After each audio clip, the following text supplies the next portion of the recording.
Welcome back to the channel. Today we will travel through the first pages of What If Issei Awakened the boosted gear early. The link to the story will be in the description below. Now let's start. Chapter 1 The Birth of the Red Dragon Emperor. Issei's POV.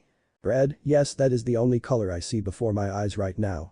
My hands are stained with this painful shade. As of this moment it seemed like the only color I could see right now as I looked at the bodies that surrounded me. My parents were motionless and dead right in front of me, and even now my heart cried out in agony as I asked myself this question: why? Why did this have to happen to my family? But really I knew the painful truth thanks to that woman's words. If you want to blame anyone, blame God for gifting you with your sacred gear. Know this, I cannot allow you to live high to Issei, for you could be a huge threat to us. Before I could snap out of my fear and confusion, I was overcome by excruciating pain as I felt a blade pierce my heart. All I could do was drop to the floor and join my parents in the afterlife. Or so I thought. After I was presumed dead for a while, I found myself being drawn to not a white light, but a powerful sea rims on light as I felt my consciousness begin to awaken. As soon as my eyes opened again, I saw a figure with sea rims on long hair. He wore unique clothing like body armor and a majestic cape which draped from his shoulders. All I heard from this person before he disappeared was this. I do Issei, I have revived you as a stray devil after you were just now brutally murdered by what is known as a fallen angel. I did this because I see a great hope from you and I could not allow you to die here today. I have placed 8 evil pieces inside you, but they won't activate until you meet the one destined to be your master, only they can activate them. Once they are activated, you will be absorbed into this devil's peerage and you will fight for them as their servant. Get stronger and get revenge on those who robbed you of those who are important to you. After this stranger disappeared, I heard a sound just outside of my house, which was currently a full-on pile of rubble after it was destroyed by what I knew now to be a fallen angel. My feet would not budge. I still wondered if I was in a dream, yes, a nightmare that has to be it. However, my thoughts were interrupted when I saw a tall individual wearing a huge trench coat step into what was left of my home. Oh, so it looks like Rainer couldn't kill you after all. No matter, I shall make this quick and painless. My name is Donasik. Remember it well because it is the name of the fallen angel who ended your life. The fallen angel took advantage of my frozen state, plunging a bright shining spear into my leg. My mind was going crazy from the extreme difference in pain. However, my body didn't feel a thing because of how numb I felt, still unable to comprehend this as reality. The fallen angel grinned at me and threw another spear through my other leg this time. Once again I detected the pain, but I felt nothing because one particular thought overrode everything else. I was going to kill this bastard. I maneuvered my shaking legs which struggled to move because of these peculiar spears that have pierced them, but my late reaction of rage was cancelling out my pain and enabled me to stand up. Oh, you're a tough one, alright, maybe I am not too late and you're not a devil just yet. After all, it would be impossible for you to be showing no signs of pain when holy light is like poison to them. I guess this time I am just going to have to end you in one blow and strike you through the heart. I remained speechless, but my feelings echoed in my head. Power. I need power. If I had power, I could destroy this bastard and get out of here alive. I still remember that strange sensation I felt as an unknown voice entered my mind. If it's power you seek, I can give it to you. All you have to do is make your feelings clear and I will respond to your will. I had no time to question who was communicating with me right now, as right after I heard those words, my left arm began to shine brightly in a jade light. I could feel the power running through my veins as I watched my arm make some kind of metamorphosis and decorate my arm with a crimson gauntlet. At first the shape was very simple, like a strange knuckle duster. However, as soon as I unleashed my rage towards the fallen angel, it seemed as if my feelings were infused into my new accessory and it began to change again. Explosion. The chant came from my left arm which now began to glow even brighter as my gauntlet began to form. The gauntlet now covered most of my arm in its crimson glow and now an emerald jade was embedded on the back of my hand.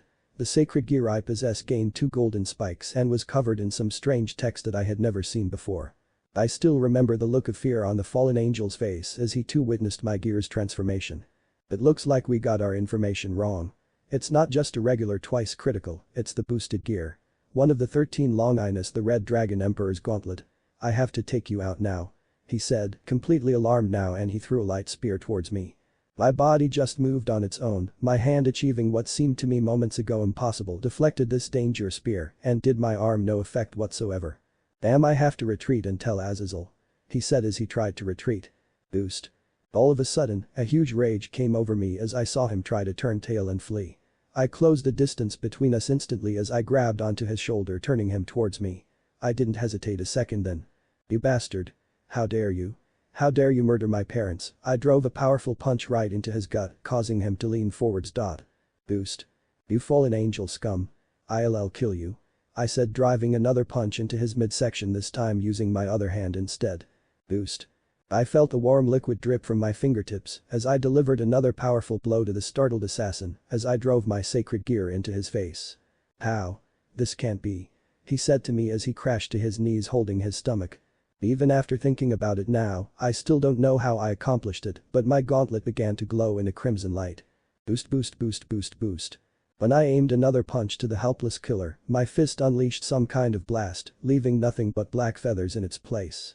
The last thing I remember before passing out was pulling those holy weapons from my legs, and then I collapsed. And that's as far back as I remember. After I released those spears, I was instantly struck by an overwhelming agonizing pain which I easily ignored moments ago. But I realized after I observed my wounds that the entry points in which the spears created in my legs were now perfectly healed and only the blood that stained my hands was left on my skin. After I checked my surroundings, I noticed some kind of small bottle with a pattern of a huge bird on the empty container and some kind of weird note which had an unknown symbol to me on the paper. But it had writing I could read underneath it. I was right about you after all, get stronger and seek out your master. Hi to Issei, the Red Dragon Emperor. As I re-examined the note, I was puzzled after I put the note down that I didn't notice it before. My home which lay in ruins moments ago was completely fixed as if it was only a dream. Unfortunately, as much as I wished for it, this was not a dream. My parents were dead lying on the ground in front of me, and if it was N''T for that uninvited guest, I would be lying there right alongside them. Part of me was angry that I was the only one who was able to survive. But this emotion soon became overrun by another more powerful sensation. And that was the powerful rage I felt towards the bastards who took them from me. As I buried them in the wake of the night, I promised them both as tears streamed from my eyes. I promised my dear mother and father that I would not waste this opportunity that fate gifted me with. I will use this power to assure that nobody else will suffer through the hardship of losing their family or even their own life to these unforgiven monsters. As I sat there in silence, I heard a voice coming from a small green circular light that was unaccompanied by the red gauntlet that was once there. You certainly are an interesting one. So young and you already have such a strong compatibility and understanding of the boosted gear.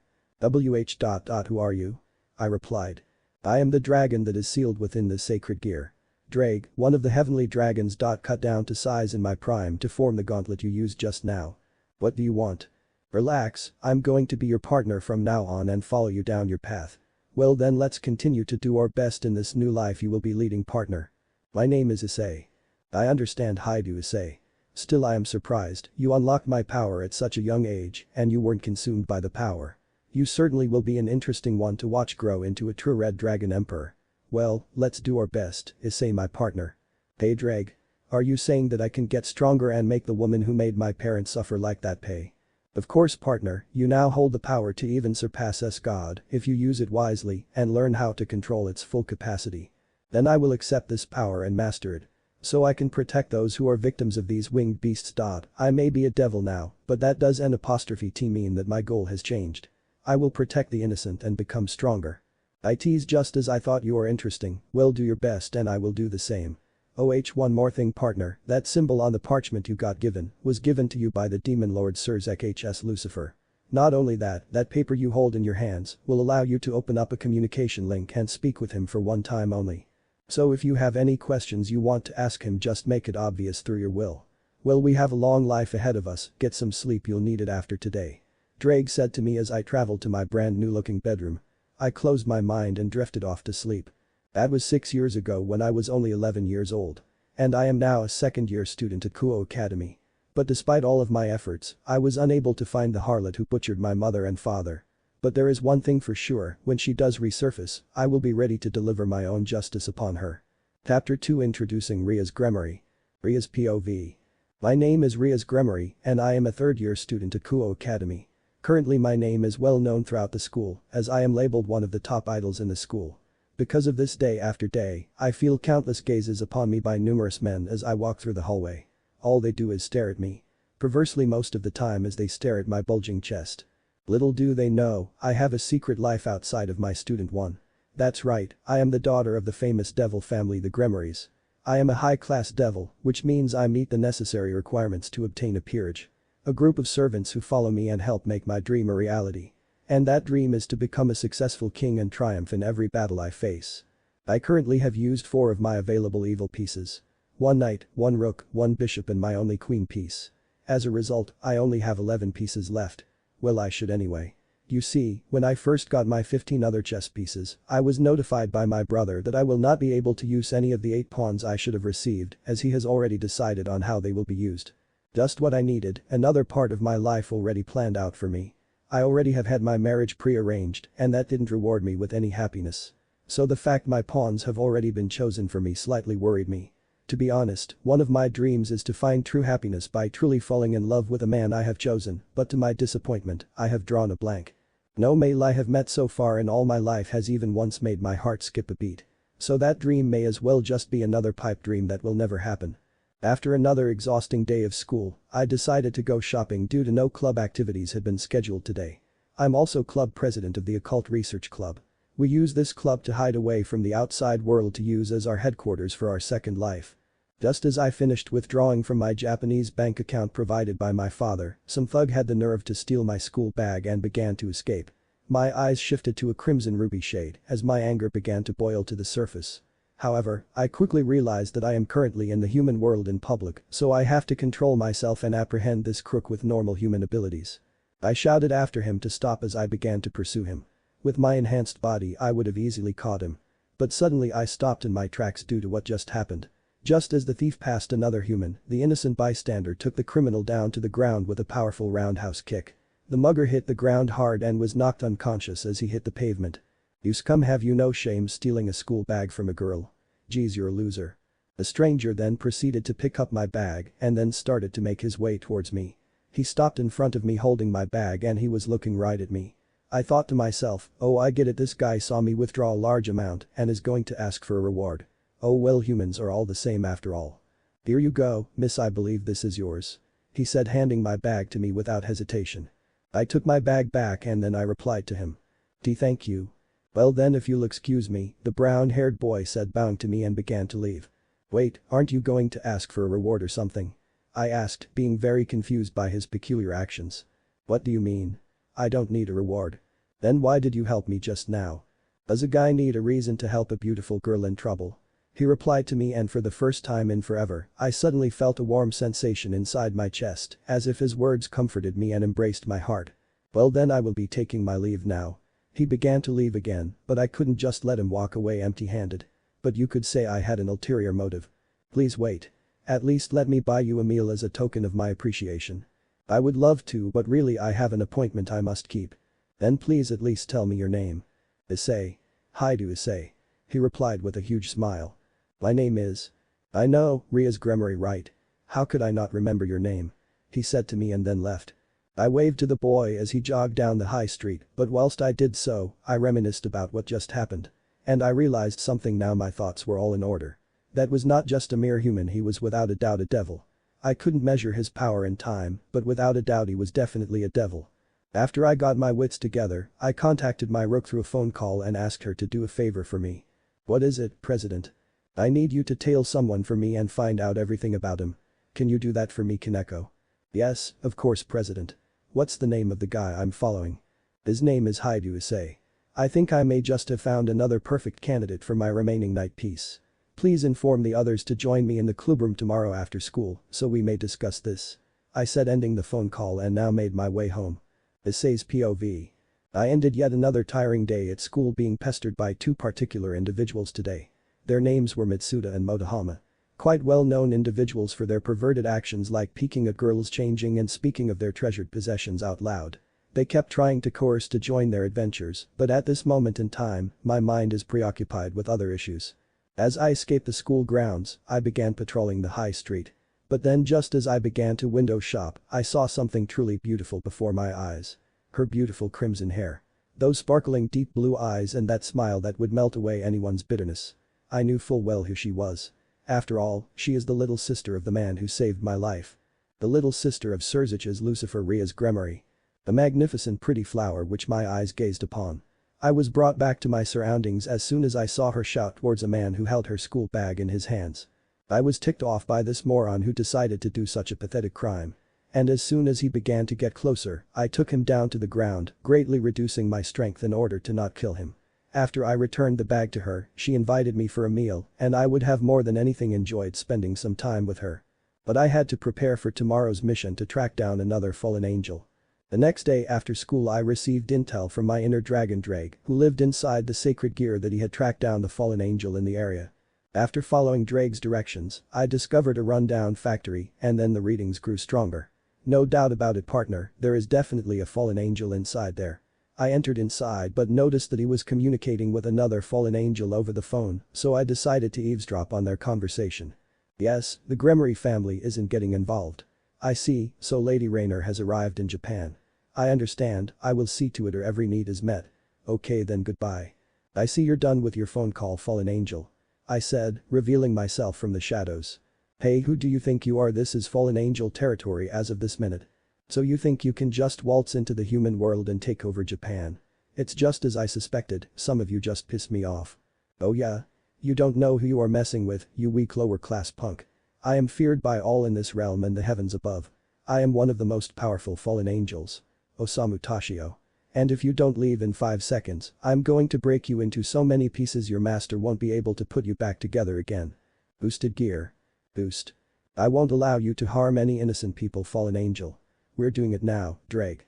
Here goes. Okay partner, but remember with your current abilities, you can only handle 5 minutes.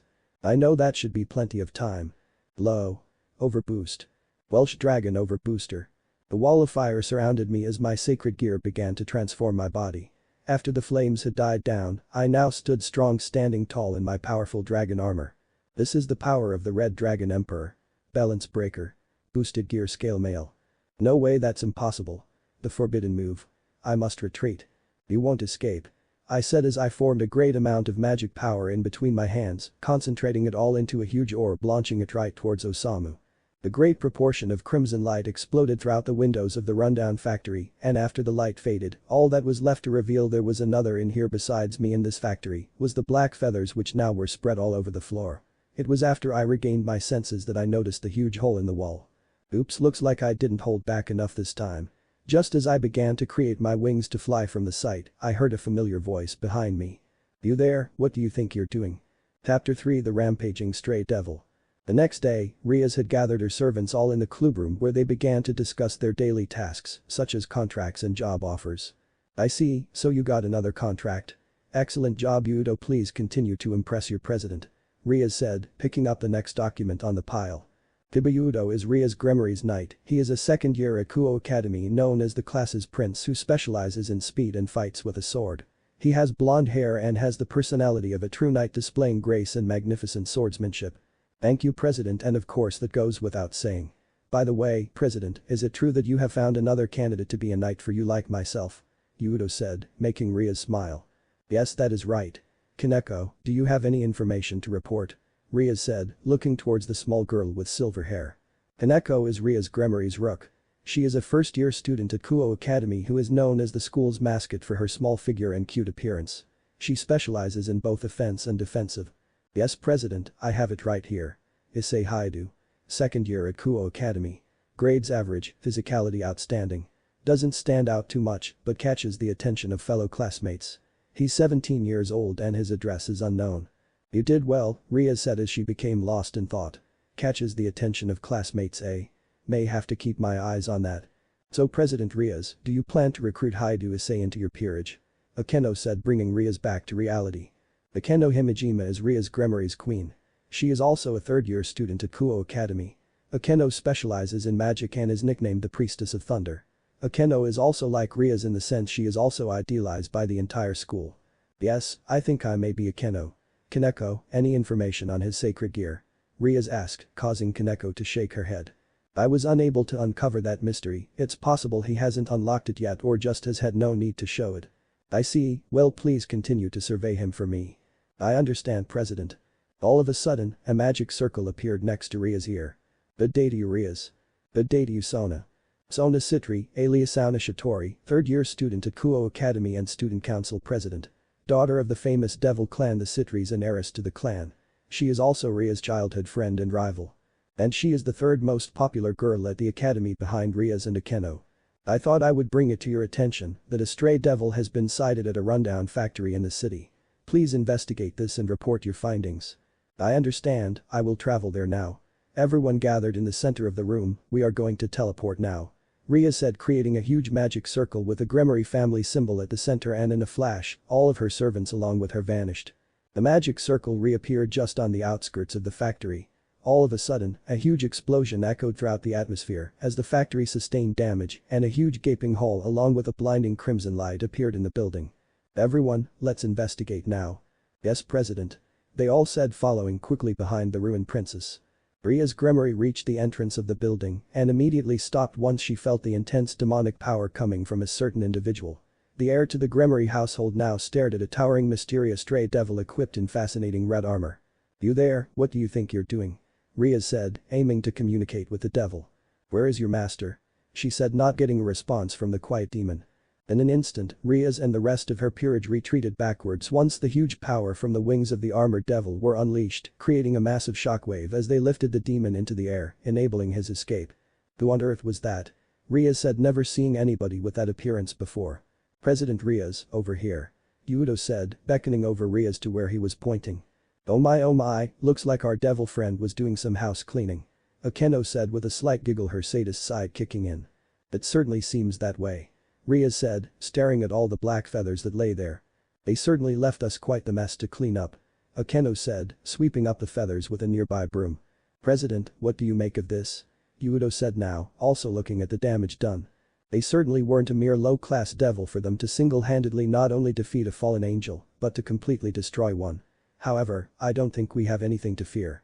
I heard of a decrease in fallen angels in Japan recently, so it seems like they are his or her only target.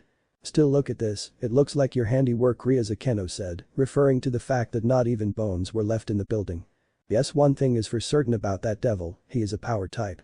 I will speak with Sona and find more information about this mysterious devil. Just as Ria's was about to give the order to retreat, Ria's received yet another call. Hello? Ria's said, speaking into the communication circle. Ria's, I have just received word for you from the fallen angels. A letter has just arrived at the school with a time and meeting place for you to meet them and discuss the recent decline in their numbers. Thank you, Sona, I will see to it that I sort this mess out. Ria's said, ending the call. After reading the letter at the clubhouse, Ria's Gremory arrived at the church the next day. Ria's waited outside the entrance courtyard when she was then greeted by the sender of the letter. Good evening, Ria's Gremory, I'm so delighted that you could meet with me. Ria's turned around and saw a woman with long straight black hair and eyes the color of amethysts. She wore black leather underwear and had her dark wings opened wide. What is the meaning of this, Rainer? Why are the fallen angels attempting to disturb the peace in Japan? Oh really, I was going to ask you the same question. Some of my subordinates have been going missing whilst they were on the job, and I guessed you were the one responsible, Miss Gremory. Rainer replied. None of my household is responsible for this. I demand to know what you are after. Ria said, making Rainer grin. All of this is for the great Azazel. We are working towards his will, and we are going to take out all of those who pose a threat to us. I see, looks like I've finally found you, fallen angel. Riaz and Rainer looked behind them as soon as they sensed another devil enter through the barrier. Rainer. I will make you pay. The mysterious voice said, walking in front of Riaz now. Boosted gear. Issei. Ria said, seeing the man who helped her before right in front of her eyes. Chapter 4, The Red Dragon Emperor. Issei's POV. My nerves shook and pain shot through my head as I kneeled down in a forbidden territory because no matter how much pain it causes me, I always come to visit them. I stood up, placing the flowers I had bought on each of their graves, saying my prayers to my parents once again. All of a sudden, I felt a huge chill down my spine which felt very nostalgic. I ran as fast as my feet could carry me towards that frightening aura. Until I reached an invisible barrier. I didn't hesitate, if my suspicions were correct, I had finally found my parents' murderer. I walked inside, a sudden rush of anger appearing as I saw her demonic grin. It was then I lost all of my senses and my body was running automatically. Normal POV. Riaz Gremory stared in amazement at Issei's arm, not admiring his muscular biceps but the gauntlet that suddenly appeared on his arm. No way, that is one of the 13 Longinus gears, the boosted gear. The gauntlet of the Red Dragon Emperor. Riaz said, suddenly overwhelmed by Issei's sacred gear. Issei? What are you doing? Riaz said, trying to talk to him. Please Riaz, stay back, I need to finish this. Issei muttered, walking towards the fallen angel. Rainer, I finally found you. Issei said, his sacred gear now glowing green. Huh? Who are you? How do you know my name? Raynor said, taking a while to register the situation. Suddenly she burst out laughing. No, don't tell me. It's you, the boy whose parents I murdered. No way you're still alive, Raynor said, exploding in laughter. Yes, that's right. I was revived as a devil and now I'm standing here again. Haha, this is too great. I still remember when your parents begged me to let you live. Shut up. Please don't hurt my son, he's just a boy. Shut up. Issei replied, shaking in fury now. And then I killed them right in front of your eyes, killing their precious child afterwards. Now I think about it, I should have let them watch you die. Haha, that would have been just fantastic, watching them wallow in despair as I killed you. Raynor said. Shut up. Issei shouted as sacred gear surrounding him in a beam of jade light now. Dragon Booster Sacred Evolution. Drake shouted, causing the gauntlet to take on a new form. The gauntlet became sharper, now it had 10 spikes and now had another emerald on it. It changed. Ria said, still shocked by Issei's hidden power. What the? That's impossible, this can't be real. Raynor said, launching a light spear at Issei. Issei remained still and grabbed the holy spear with his gauntlet, crushing the poisonous projectile into pieces. No. Raynor said, attempting to run away. Issei dashed after Raynor, getting in front of her and delivered a powerful punch to her midsection. Raynor screamed in pain, trying to punch Issei. Issei dodged her punch and landed a roundhouse kick to her chest. Raynor screamed in pain again and this time collapsed to her knees. Issei stood in front of her, concentrating the magic power into his gauntlet. Boost. Boost. Boost. Boost. Boost. Boost. Boost. Boost. Boost. Boost. Wait. Please wait. Please, I didn't mean to kill your parents, I was just scared of my boss, he would have killed me if I didn't. Raynor said, begging for her life to be spared. Just how pathetic can you act? How far will you go? Have you no pride? Issei said, looking towards the fallen angel who altered her appearance to look like an innocent high school girl with tears in her eyes. This is for my parents. Dragon shot. Issei shouted, forming a fist and punching all of his magic power right towards her. Raynor screamed as she was consumed by Issei's powerful blast. After the light show faded, a pile of black feathers was all that remained. Issei deactivated his sacred gear, collapsing to his knees looking at the floor. Issei. Are you okay? Ria said, rushing to his side. Mother, father. I've finally avenged you. I promised I wouldn't cry until I became strong enough to avenge you. So is it okay if I cry now? Issei said, a river of tears staining his cheeks as the rain now came crashing down on him. Issei roared like a dragon as the tears continued to fall. Rias could not watch this anymore, feeling Issei's pain inside of him. The Crimson Princess knelt down to the ground in front of Issei and placed her arms around his back and pulled him close to her chest. Issei wrapped his own arms around her waist, unable to stop the tears as he rested his head into her comfortable chest. Rias cradled his head and she too couldn't help but leak a few tears as the Red Dragon Emperor cried his heart out. A few moments later, Issei pulled himself together and spoke up. I'm sorry you had to see me like that. Issei said, feeling guilty for embracing the Demon Lord's little sister. It's okay, you've been through enough already. Just let it all out, I'll look after you. Ria said, making him look up at her. It's just as I thought. You truly are a kind and caring woman. Issei said to her, making the Crimson Princess blush. All of a sudden, Ria's chest started to get really hot and Issei seemed to resonate with her. I need you, Issei. Please accept me as your master and become my servant. Ria said, taking out her night chess piece. I knew from the moment I met you, Rias, I would definitely not be anyone else's servant. You are my only master, Rias Gremory. Issei said, ready to accept Rias. Rias placed the night piece near Issei. However, the piece had no reaction when it went near Issei. What's happening? I don't understand. It's always worked before. Rias said, putting the piece back in her pocket. No, Rias, I can't accept any other piece you have. I am your pawn. Issei said, making Rias shocked. What do you mean? Rias said, very confused. Forgive me for not saying this before, but I was chosen by your big brother Serzich's Lucifer to be your pawn. Issei said, making Rias finally realize. So my brother gave you a pawn chess piece. Rias said, now happily that one of the pawns selected was somebody she herself wanted for her peerage. One? No, I think you misunderstood something here, Rias. Your brother had to use 8 pieces to revive me as a demon. Issei said, making Rias step back. No way, so you're telling me that when my brother said that he was going to decide what to do with my pawn pieces, he meant that he gave every single piece to you? Ria said, both surprised and happy that she wouldn't have to worry about 7 strangers being chosen for her peerage. That's right. I've waited 6 years to meet my master. And I couldn't be more honored for you to be chosen as my master. Please activate my evil pieces and make me your servant, Issei said, bowing down to her. I understand. Iria's Gremory, command by my name. To the Issei Haidu. To allow thy soul to descend to this earth once more. To become my demon slave. As your new master, I grant you with a new life. Ria said, chanting the final spell. Issei felt a warm sensation in his chest as the white pawn pieces transformed to a crimson shade. Issei suddenly felt a surge of power build up inside him. He felt stronger and now officially was ready to start his new life as a devil, now his parents had been avenged. Now let's go, my servant. Ria said to Issei. Yes Ria sorry I mean President. Issei said, falling straight into her chest afterwards. Geez you're aggressive aren't you? Ria said feeling Issei hit her breasts. It wasn't until after she said that she realized Issei was asleep. Welcome to the Gremory household Issei. Please serve my peerage well. Ria said, embracing his head into her chest. Well then we best get out of the rain. But I don't know where you live. Ria said to the sleeping dragon-wielding devil. All of a sudden, a green circle appeared on Issei's hand and began to speak. Ria's Gremory, do not be alarmed, I am Haidu Issei's partner. I am the red heavenly dragon Drake. Please take my partner home to get some rest. Drake said to Ria's telling his address to her. I understand, leave Issei to me.